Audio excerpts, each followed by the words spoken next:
C'est gros, mais c'est du flafla, simple pour s'amuser. Je veux que tu nous parles d'un film qui est sorti en début d'été, que j'ai pas vu, mais il semblerait que les bases de ça sont un peu... sont peut-être pas les bonnes. C'est-à-dire que les enquêteurs, à la base, ont fait une job peut-être un peu bâclée ou un peu dramatisée. Ouais. On parle de La Conjuration 2. Qui était d'ailleurs un film très attendu. Oui, mais est-ce que c'est un bon film, un bon divertissement? Oui, c'est un bon film. Okay. Je pense que si les gens, c'est un film de fantômes au superlatif. Oui. Et si les gens aiment ce genre de divertissement, c'est sûr qu'ils se régaleront parce que La Conjuration 2 est un excellent film de fantômes. Ce film est sous-titré Le Poltergeist d'Enfield. Et en fait, c'est le sujet de ma présentation d'aujourd'hui. Qu'est-ce que c'est que ce Poltergeist d'Enfield et qu'est-ce qu'il y a de vrai dans le film versus la réalité des faits enquêtés? Avant de regarder le 2 minutes de bande-annonce, je t'explique aux gens qu'est-ce que c'est qu'un poltergeist. Parce qu'on a le film en tête de 1982-83. Ouais. On a fait d'ailleurs une reprise tout récemment. Oui. Pendant il y a 3 ou 4 ans, on a refait Poltergeist. Oui, qui était sûrement pas aussi frappante que l'original, qui a vraiment marqué l'imaginaire. Là. Oui, c'était vraiment, je dirais que Poltergeist, l'original, début des années 80, à ce moment-là, c'était le plus grand film de fantômes avec les effets spéciaux. Tout fonctionnait à merveille. Ouais. Ce film-là était vraiment exceptionnel. Mais qu'est-ce que c'est qu'un poltergeist en tant que tel? C'était assez amusant parce que dans le cas du film Poltergeist, que l'on prenne le film de 1982-83 ou bien encore la reprise d'il y a quelques années, on n'est pas ici dans le cas du poltergeist. C'est pas ça un poltergeist. Okay. Quand on utilise le nom parce que ça faisait beau, faisait exotique, mais on n'est pas dans le cas du poltergeist. Il faut bien comprendre que lorsque l'on parle de phénomène de hantise, donc manifestation de l'au-delà, les scientifiques s'entendent pour dire qu'il y a 3 types de manifestations. Okay. Le premier type de manifestation, c'est la hantise. Donc, la hantise, j'imagine que les gens qui nous écoutent, qui nous regardent ce soir, comprennent qu'est-ce que c'est qu'une hantise. C'est un lieu, donc ce sont des manifestations qui se produisent dans un lieu. Souvent, c'est un lieu très ancien. Dans certains cas, par exemple, dans des résidences en Europe, ce sont des résidences qui ont plusieurs siècles, des châteaux qui ont plusieurs siècles. Ça pourrait nous arriver ici en passant, c'est pas jeune, là? Non, le lab secret. Dans notre lab, il pourrait y avoir des manifestations. Donc, ce sont des lieux anciens, souvent très anciens, et souvent, des manifestations vont se produire sur des générations. Donc, il y a de très nombreux témoins de phénomènes qui se produisent mystérieusement.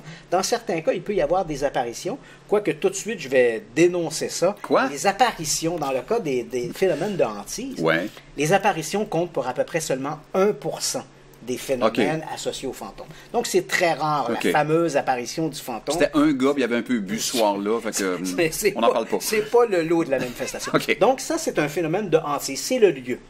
Dans le cas d'un poltergeist, c'est beaucoup plus difficile à cerner. Ce sont des manifestations. Poltergeist vient d'ailleurs d'un mot allemand qui veut dire qui est composé du mot polter, qui veut dire bruit, et geist, qui veut dire esprit. Donc, c'est un esprit bruyant.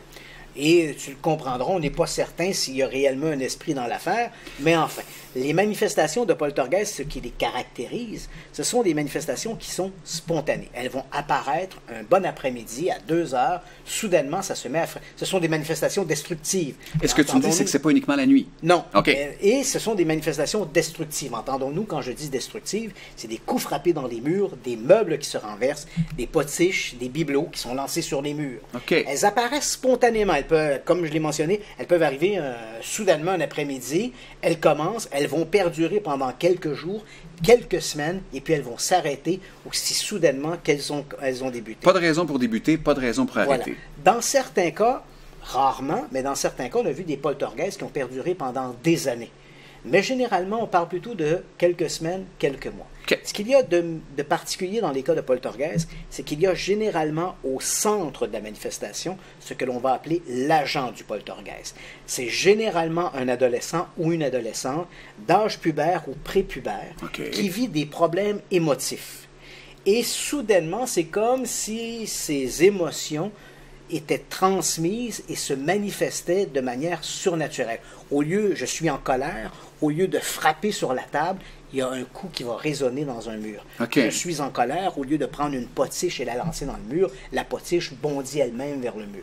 C'est comme si mes sentiments étaient transmis, c'est comme si la matière autour de moi ou autour de cet agent du poltergeist se mettait en activité. C'est pour ça qu'on n'est pas certain s'il y a un esprit, l'esprit frappeur. Est-ce que c'est l'esprit frappeur ou est-ce que c'est une forme de télékinésie involontaire? Un bien grand mot, mais si je dis aux auditeurs, aux téléspectateurs, télékinésie, pensez au film Carrie, que tu as probablement vu. Oui, Un des films le plus fait peur dans ma jeunesse. D'ailleurs, qui est adapté d'une nouvelle de Stephen King. Oui. Et dans Carrie, on voit des objets qui se mettent en mouvement autour de Carrie White, l'héroïne du film, mais ce ne sont pas des esprits, c'est elle qui provoque ça de manière involontaire. Donc, dans le cas du poltergeist, disons que l'assentiment du milieu de la parapsychologie, c'est que c'est l'agent du poltergeist qui produit la manifestation.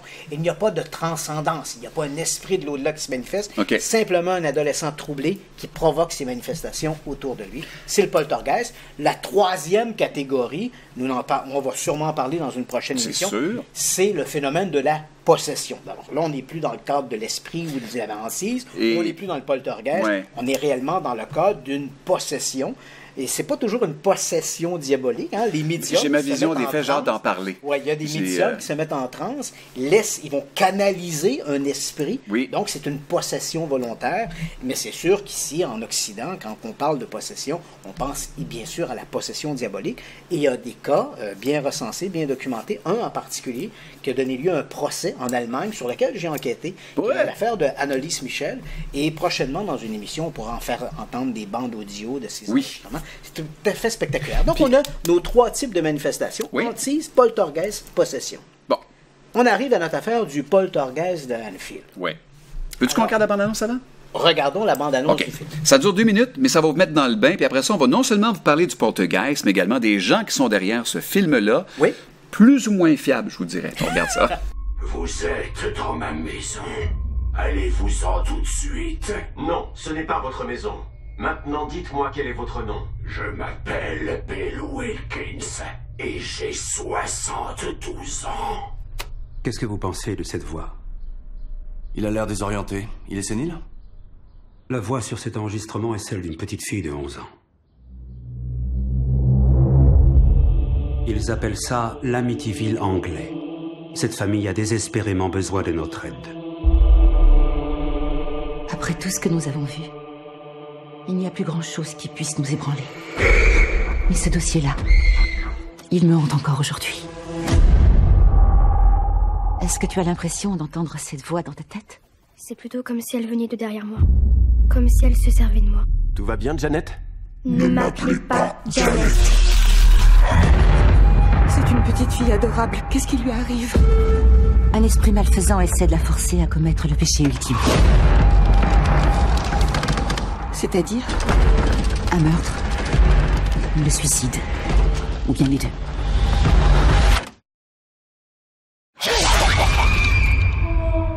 Dites-moi que vous nous croyez. Tu sens une présence? Non, aucune.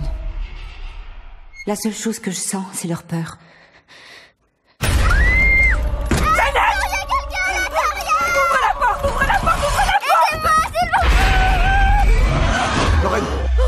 Chérie, tu saignes.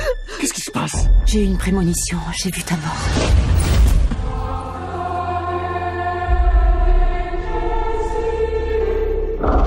Qui est-ce? Les membres de cette famille ne sont que des pions.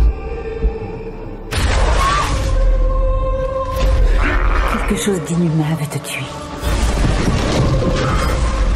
Si on ne fait pas marche arrière... Non, laissez-nous tranquilles! Tu vas mourir.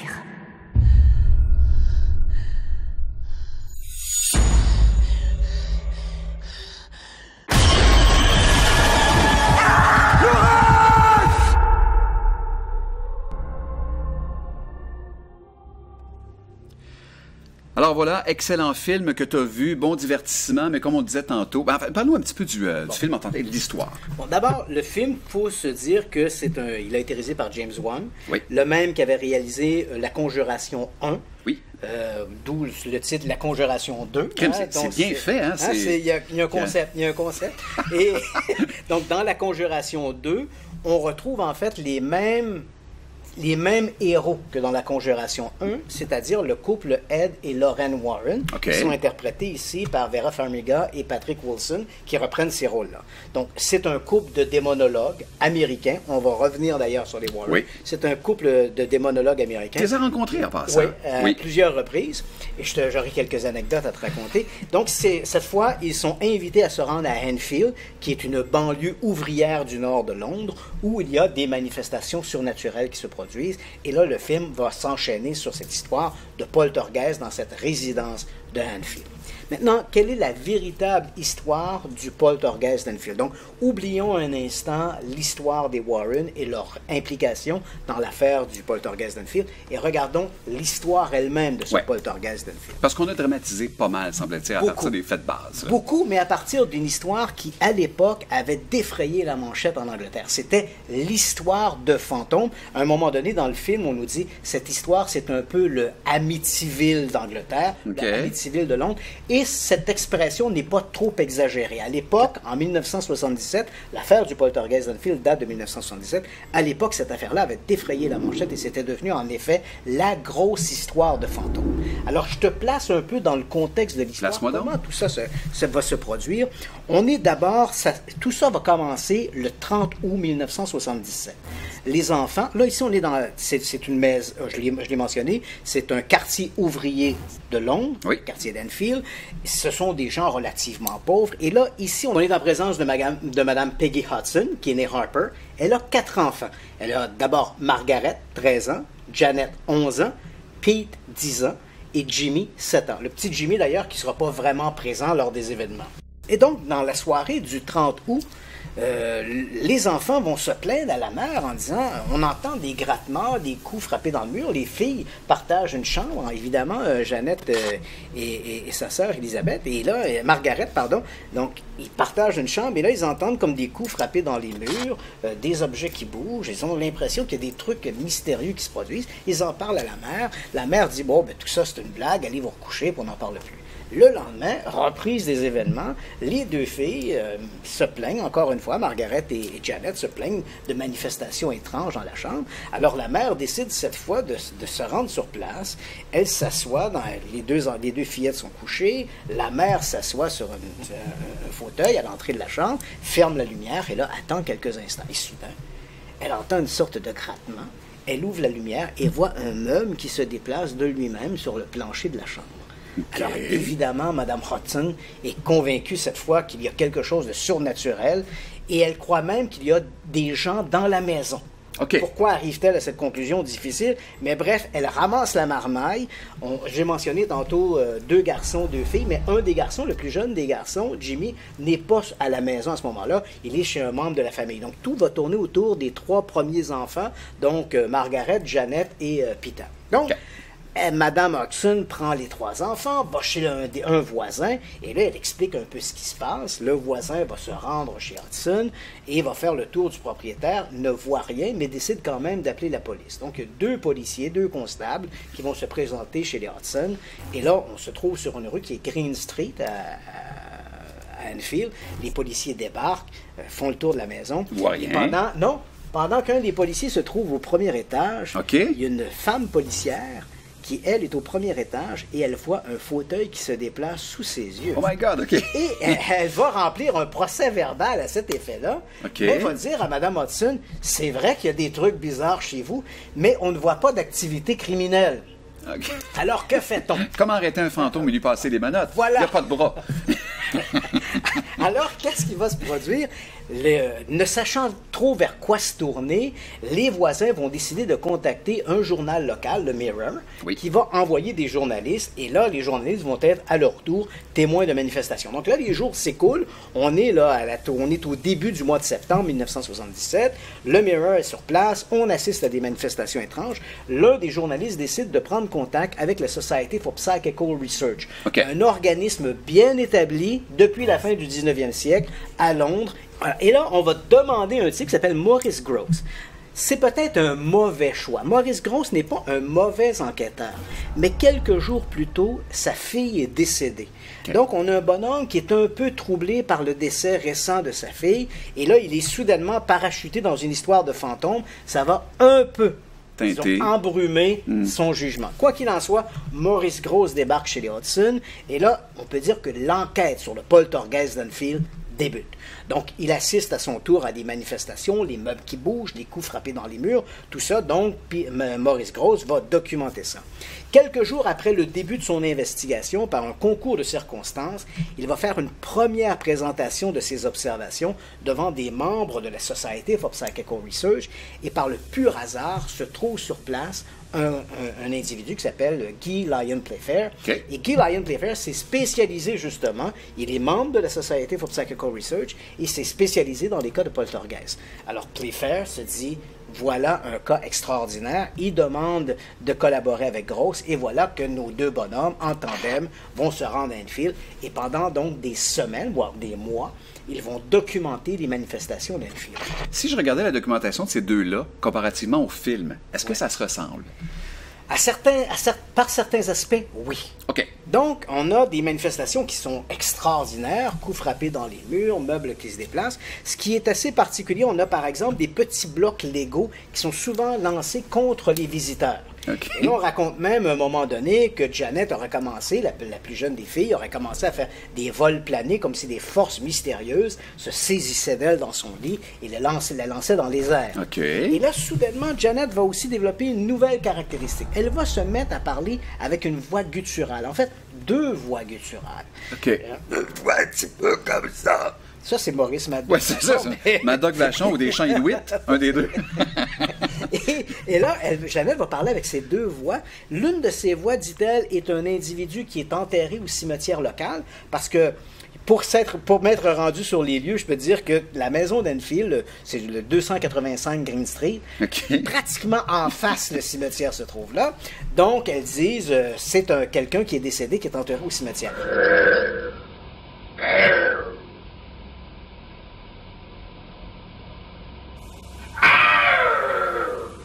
Et l'autre voix, elle raconte que c'est un homme, un ancien locataire qui a vécu dans l'appartement et qui est décédé dans l'appartement. Okay. Donc, tout ça peut paraître très mystérieux.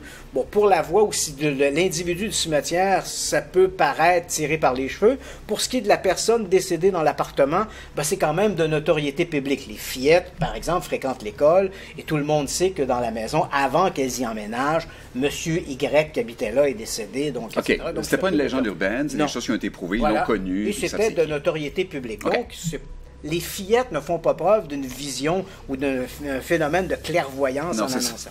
Donc, elle parle avec ces deux voix-là qui ne sont pas, pour Grosse et Playfair, ce sont des voix qui sont extraordinaires. De voir une petite fillette très frêle de 10 ans parler avec une voix comme ça, ça peut paraître très étrange. Ah, je suis un gars de 50 ans, ça me fait le même effet, je te jure. Là. Mais on va faire venir à un moment donné un ventriloque qui, lui, n'est pas si impressionné que ça. Donc, on voit, on nage toujours entre deux eaux, et tant et si bien qu'au début de 1978, on parle janvier-février 1978, les manifestations du poltergeist d'Enfield vont commencer à diminuer et vont pratiquement s'arrêter. Alors, Maurice Grosse et Guy Lyon Playfair, convaincus qu'ils en sont à la fin de leur investigation, vont faire leur baluchon et vont quitter les lieux. Merci, bonsoir, on passe à autre chose. Ils vont tous deux écrire un rapport qu'ils vont soumettre à la Society for Psychical Research, et éventuellement, Guy Lyon Playfair va écrire 2 ans plus tard un ouvrage que j'ai ici d'ailleurs dans sa traduction française, qui est « Cette maison est hantée », qui est paru originalement sous le titre « This house is haunted ». T'es bon en anglais.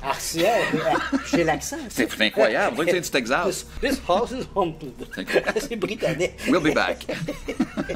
Et donc, cet ouvrage raconte l'histoire du poltergeist d'Enfield. Oui. Mais il y a une autre partie moins glorieuse, c'est-à-dire que l'ouvrage ne mentionne pratiquement pas. Okay. Après la fin des manifestations originales, lorsque Guy Lyon Playfair et Maurice Grosse vont se retirer, les manifestations entrent dans une période de léthargie. Et puis voilà qu'elles vont réapparaître quelques semaines plus tard. À nouveau des coups frappés dans les murs, des meubles qui se déplacent. Et là, cette fois, Mme Hodgson contacte à nouveau la Society for Psychical Research, qui décide d'envoyer 2 nouveaux enquêteurs. Pas Playfair ni Maurice Grosse. 2 nouveaux enquêteurs, donc un regard neuf sur cette histoire.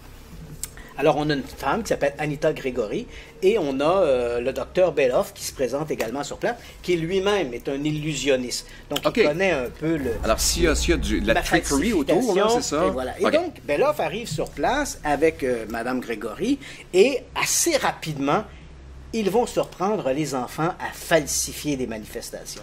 Donc, un petit coup donné sur un meuble pour le renverser, on va tordre des cuillères, des instruments. Et c'est assez amusant parce que le fait qu'on surprend les enfants à tricher, cet élément-là est présenté dans le film La Conjuration 2. T'es-tu sérieux? On voit les enfants tricher dans La Conjuration 2. Mais ça jette pas un peu d'ombre sur les premières? Mais dans le film, lorsque Jeannette est interrogée, pourquoi avoir falsifié, elle répond, c'est parce que des fantômes m'ont demandé de faire ça.